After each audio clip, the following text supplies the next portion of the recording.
Hi. So I was having a little bit of a struggle with recording at school. So I'm recording this video at my house, as you can tell by all the crazy things in the background. So we're going to be doing our vocabulary diamond, and this is the second time I started. So I already have a little bit of a head start. And so I'm going to screen share for you.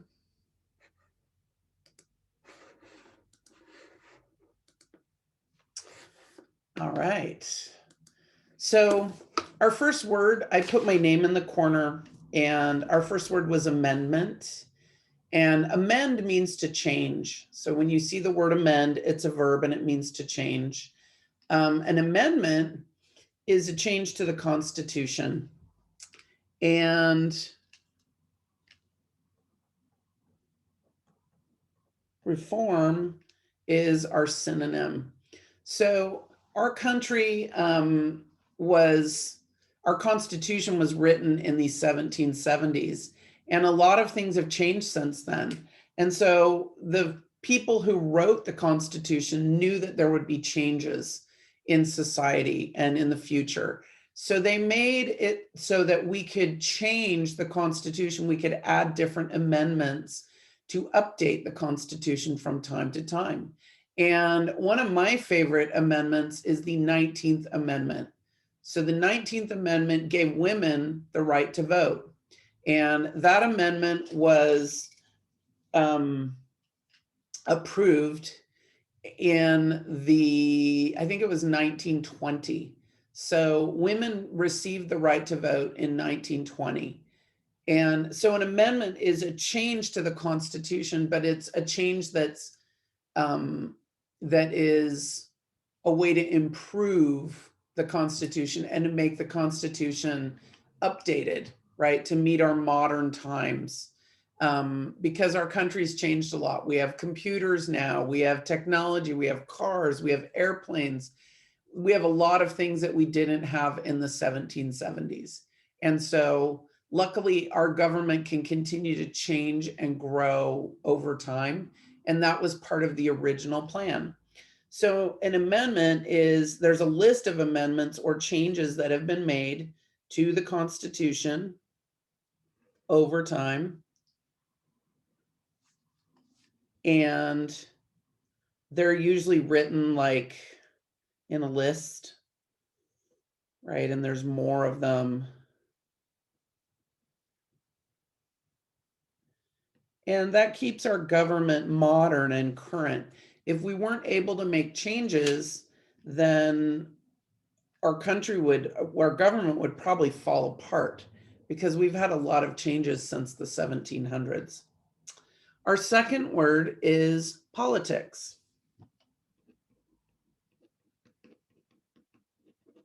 Politics is a noun. It is the science of government.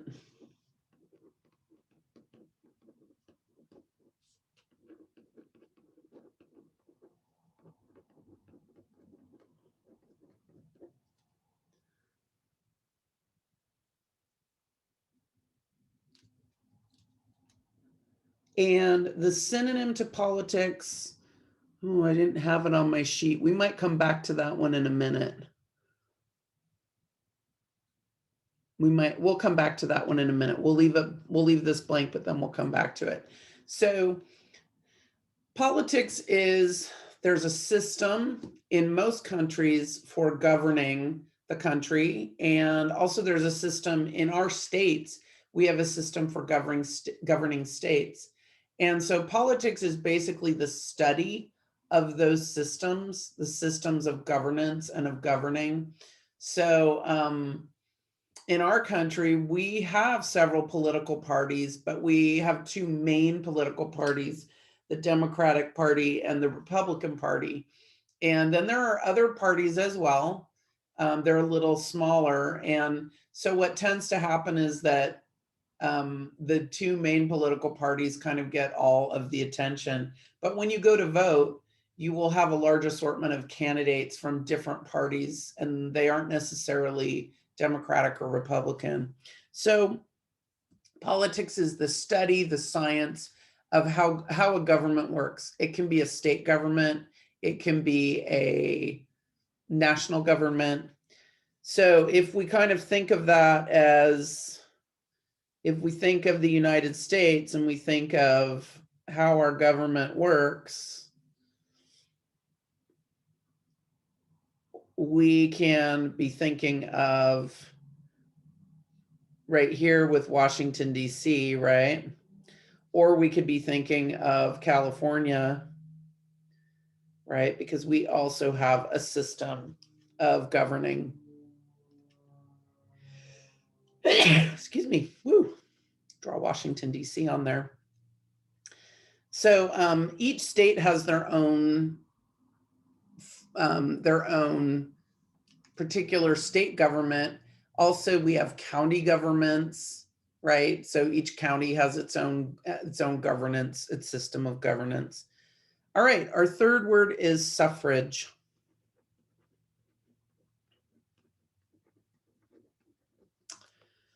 So suffrage is a noun, and it is the right to vote.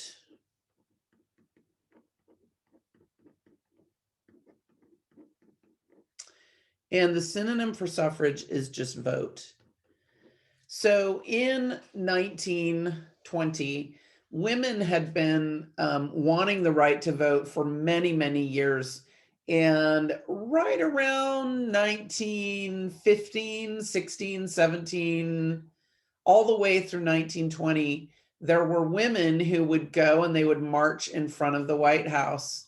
And they were called suffragists, and meaning suffrage from the word the right to vote. And so women who wanted to vote were called suffragists, or sometimes they were called suffragettes. This is not a word that gets used nowadays very often at all. It's very specific to the 19th Amendment. So you can put a big 19 on here. And last year, it was the 100th anniversary of the 19th Amendment, the amendment that gave women the right to vote. And it was kind of interesting because there was a lot of historical information about the 19th Amendment.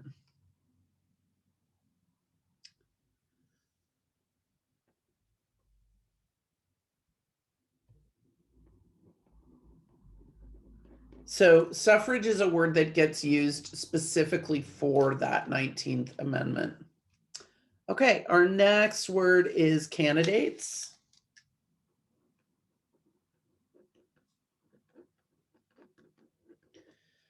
A candidate is a noun, and it is a person who seeks political office.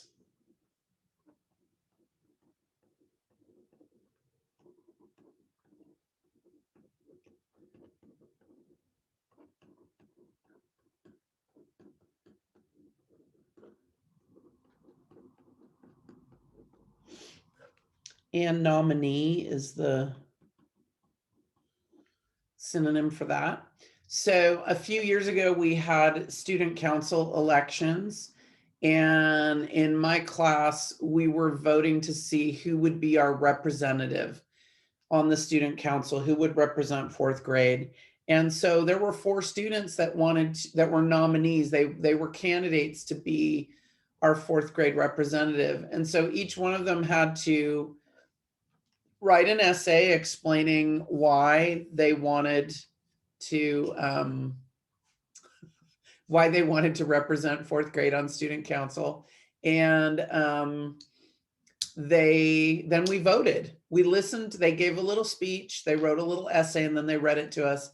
And then we voted. I made a little ballot, and we voted for who we wanted as our representative. So a candidate is somebody who wants to be in political office. They want to govern, whether they want to govern a school, or they want to govern the county, or they want to govern a state, or they want to govern a nation.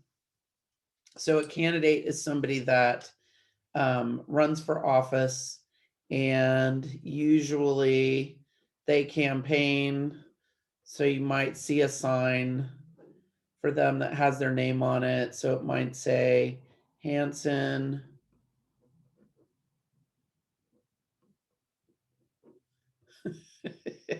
Let's see, when's our next, we had 2020 was just our election. So we'll say Hansen 2020. Right? So a candidate is just somebody who's seeking political office. All right, we're flipping over to our next page. And our next word is legislature.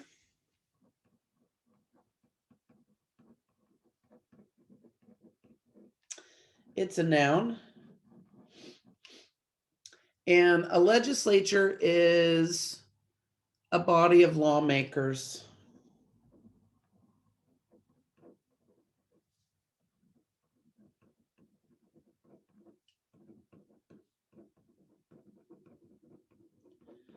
And the synonym for that is Congress. You've probably heard that word a lot.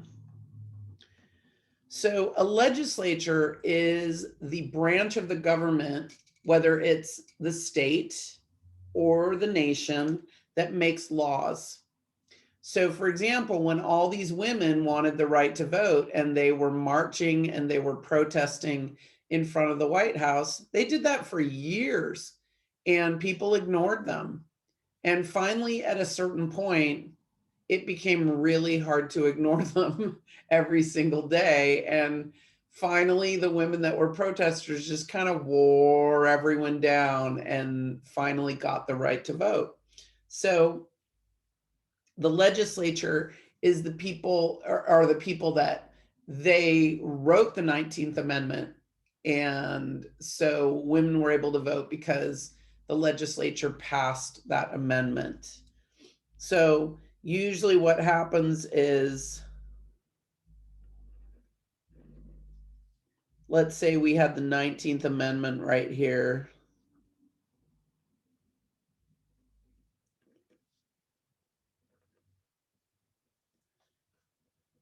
It would get passed by, the law would be written and then it would be passed, voted on, and it happened to get passed by Congress. And so women were able to vote.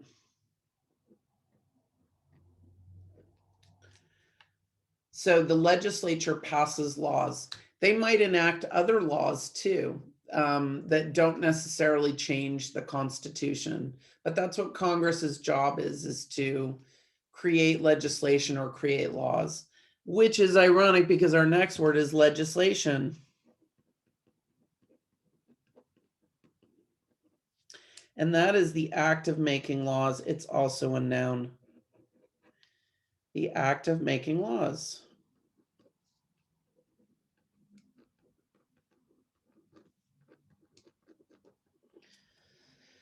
And legislation, a synonym for that is bill. So what happens when laws become enacted is a law starts out as an idea.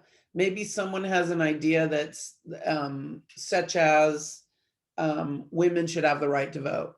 Actually, there were a lot of people that a lot of women had that idea. Why can't we vote? And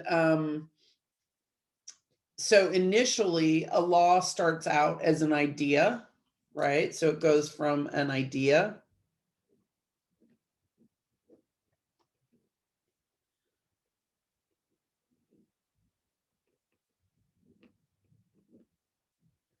And then it becomes a bill. So a bill is kind of like a rough draft. So a rough draft of the law is written. And then if enough people rally around the bill, it becomes a law.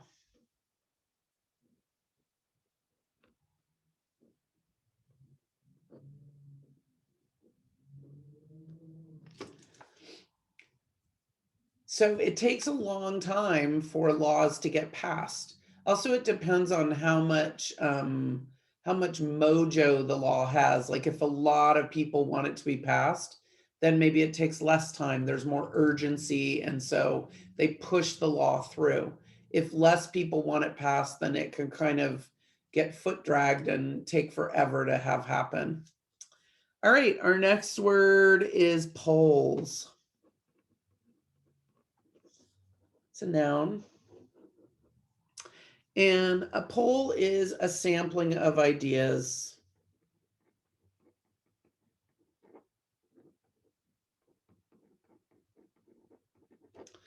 And the synonym for poll is opinions.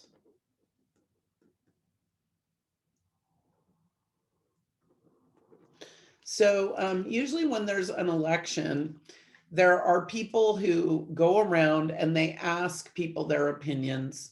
They do it by telephone or they do it by the internet, by email, and they ask people what their opinions are. Who are you going to vote for? And they get a sampling of a certain amount of people. Let's say they ask 1,000 people who they're going to vote for. And maybe 900 people say they're going to vote for one candidate and 100 people say they're going to vote for another candidate. Then because they've taken this poll, they assume that it's likely that the candidate that got 900 that had 900 opinions, that 900 people said they were going to vote for that candidate, then sometimes that appears on the news. The results of the poll appear on the news, or the results of the poll might be on TV or in the newspaper or on the internet. And so a lot of times during elections, polls get taken to see what's going to happen. Who do we think will win? This past election in 2020, the polls were very favorable for Trump winning. No, I'm sorry. The polls were very favorable for Biden winning. And Trump actually did a lot better than the polls thought he would. The same thing happened in the previous election where no one thought that Donald Trump would win. And the polls were all saying, oh, he's going to lose. Hillary Clinton's going to win. And the polls were wrong. So in both cases, the polls were wrong, and people are still trying to figure out why they were wrong. Why, if they surveyed all these people, why did people give an answer that wasn't true or wasn't valid? So a poll, usually people call you on your phone and they ask you who you're going to vote for. They tell you they're with a polling service and they might ask you.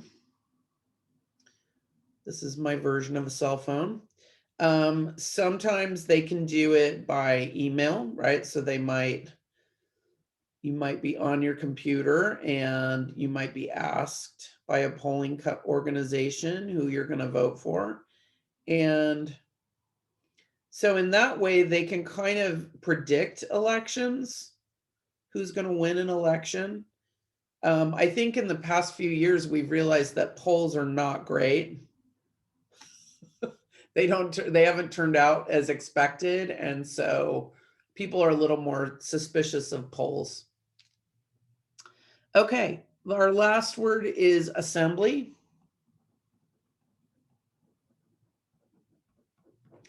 Also a noun. We have a whole lot of nouns this time.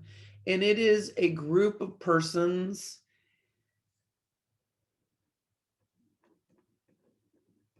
We're going to call it a group of people with a common cause.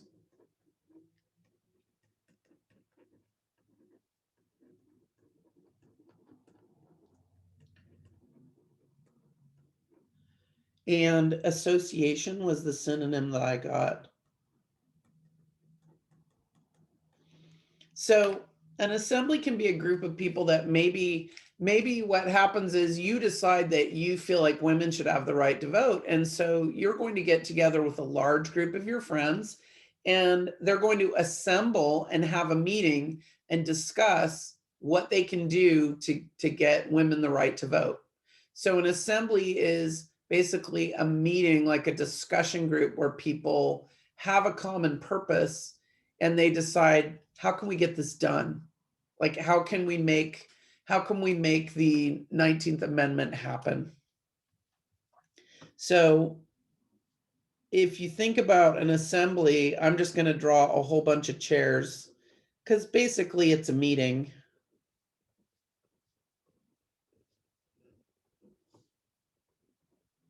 These are stick chairs.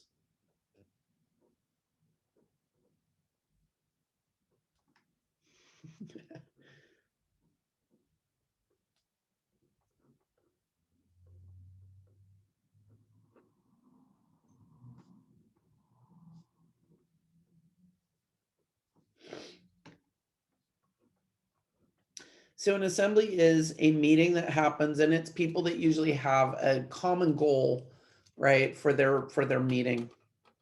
All right, we have to look up one synonym that I didn't get. And so I'm going to flip my paper and I'm going to go back here to politics and I'm going to go to dictionary.com. I was just there.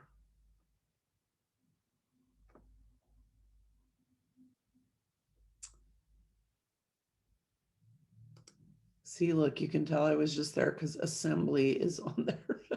So we're looking at politics. And I'm going to go to thesaurus.com. And so I get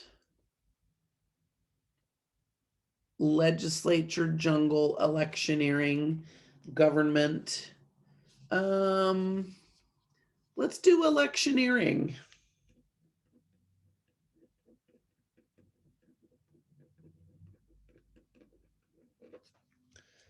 All right, so that's our synonym for politics. All right, so I hope you enjoy the story this week. It's one of my favorites in our reading book. I really enjoy it. I think it's told in a really fun way that's interesting.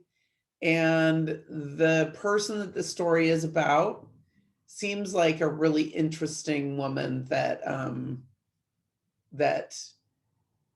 felt like she could do anything, right? Okay. So thanks for joining me. And I'm going to see if I can stop sharing here on my old home computer. All right.